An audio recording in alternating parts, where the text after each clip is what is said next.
who send Kofoni be Twayampia, a command in a gang, no, social media, and so and I Chelsea for the PIF, and I Chelsea for. Why are you worried about the? And I saw come home. Why are you worried about the players Chelsea are selling? Luther King. Ne also ema wore ho ne say Chelsea just can on the bed. Liverpool are very relaxed on Gabriel Veiga because they've offered him 5 million. And no more convincing pennies I have you. I'm tappy boy no and then they boost you 4 up using Iago Aspas.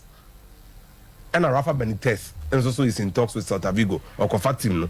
Till they've tapped that boy up to the point say Omu GDA say or Beba Bebamo. The account is some trigger and release clause no. So what I say? Good. But so Chelsea just have his music and this year. I'm not on players. I know money they have to spend their money. In terms of my catch Gabriel Vegas, Liverpool some 5 million. What tap you up? Pennies I have is kind of pay 3 million for sure. It a show. Oh my, miss we need 2 million. It is not boy 40 million. They are spending an extra 5 million on the boy.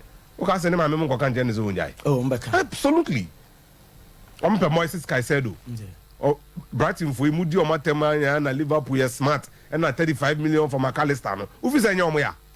Good. Oh, call by Caicedo about 100 million. Okay, he was Kenny Munje. Mudrik comment here. Mudrik is a poor version of Caicedo, not in terms of profile, but experience. Okay. Mudrik El Shakhtar Donetsk. That's not a top 5 league. Caicedo Nufi Independiente de la Valle. About Brighton 2 years. He's been a consistent performer for them. He's not exceptional. Onyengolo Conte or Leicester. Yeah.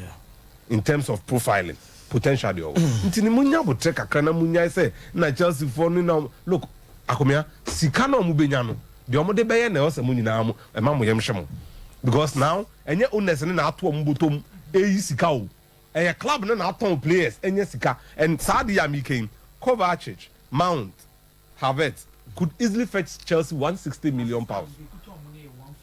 Good. Now if they get Saudi Arabia is coming free because I don't know they can't spend.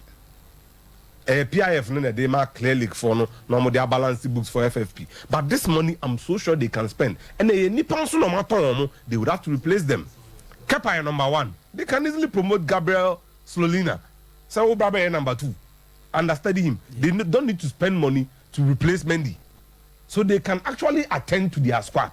And if you are worried, be worried about the purchasing power of Chelsea. How much I ask now with Mudrik?